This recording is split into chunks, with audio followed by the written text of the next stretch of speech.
Hello friends, welcome to Creative Medicine. In this lecture, we will learn about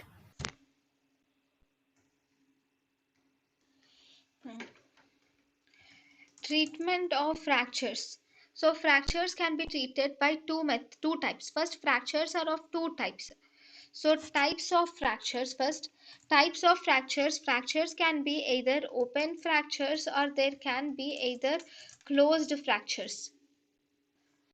Fractures can be either open fractures or closed fractures. In open fractures, the fracture site opens to the external environment, whereas closed fractures, the fracture site does not open to the external environment. It is closed. In open fractures, the hematoma which is present, it drains from the wound. From the wound, it drains, that is open fracture. So these are the two types of fractures.